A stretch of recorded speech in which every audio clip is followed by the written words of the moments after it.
C'est important de rappeler, tous les sacs dans une même image ont le même nombre de jujubes et on considère que le sac n'a aucune masse. Dans l'image que j'ai ici, ma balance est en équilibre. D'un côté, j'ai 3 sacs, de l'autre côté, j'ai 6 oursons. L'équation que je pourrais associer à cette balance-là, 3 sacs, donc 3x, c'est en équilibre avec 6 oursons, donc 3x égale 6. Avec l'image d'abord, j'ai 3 sacs, 6 oursons, ça veut dire que pour chacun des sacs, si je séparais en 3 mes oursons, je saurais combien d'oursons il y a dans chacun des sacs. Avec l'équation maintenant, séparer, ça veut dire diviser. Donc, si je divise d'un côté en 3 et que je divise de l'autre côté en 3, je vais obtenir x égale 2. 3x divisé en 3, ça me donne 1x. Et 6 divisé en 3, ça me donne 2. C'est aussi ce que j'avais obtenu sur l'image, 2 oursons dans chaque paquet. Vérification, 3x égale 6, donc 3 fois x, 3 fois 2 égale 6, c'est vrai. Dans l'image que j'ai ici, 2 sacs et c'est en équilibre avec 12 oursons.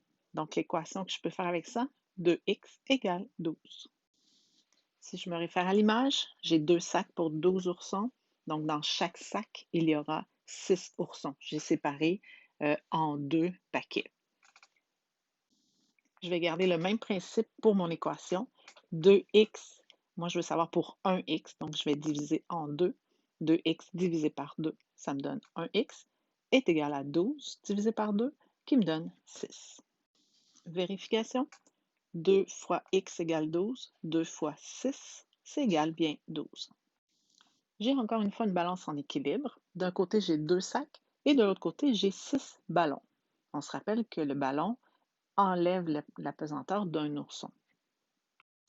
Si je veux trouver ce qu'il y a dans chacun de mes sacs, bien, si 2 sacs équivaut à 6 ballons, ça veut dire que dans chaque sac, j'aurai 3 ballons. À quelle équation je pourrais associer cette balance-là?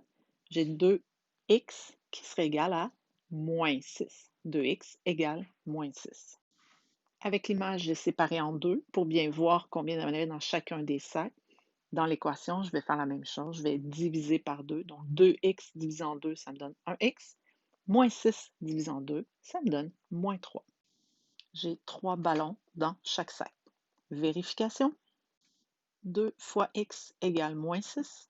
2 fois moins 3, ça donne bien moins 6. Un autre exemple d'équation qu'on peut retrouver, j'ai x divisé par 2 qui me donne 12. Donc, ça veut dire qu'un nombre, quand je vais le diviser par 2, je vais obtenir 12. Si le nombre divisé en 2 me donne 12, ça veut donc dire qu'il est 2 fois plus grand que 12. X sera égal à 24. Tu remarques que j'ai mis le fois 2 de chaque côté du égal. Pourquoi j'ai fait ça?